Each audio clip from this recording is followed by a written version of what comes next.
No nyt se näyttää täältä. Melkoinen reikä. Täällä on tää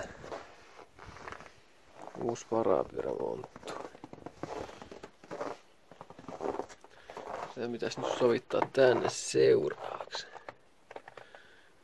Näistä hion tätä jo kohtuu hyvin, niin saa hitsattua hyvin kiinnistettua.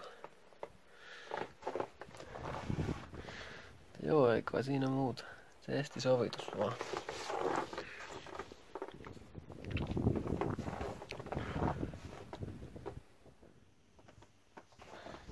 Kyllä, se on siellä.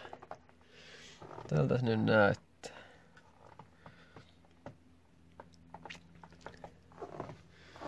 Kyllä muuten mahtuu akkua.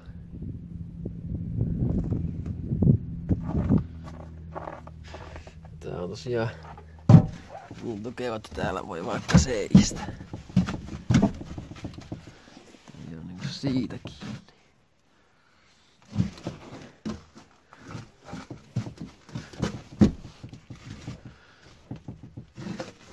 No ihan hyvä se tuli.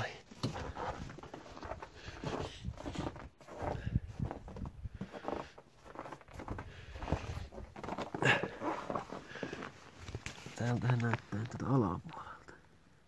Putken kanssa on erittäin tiukka kohta tossa. Mutta muuten se meni nätisti. Tossa olisi laskuvaraa näköjään ollut vielä pari senttiä, mutta no, eiköhän tuokin piisa. Taisi periaatteessa voinut 5 senttiä ehkä laskea vielä. Mä veikkaan, että tuonne sopii jo kaikki mitä mä tarvitsen. Kumminkin siinä niin verran isot.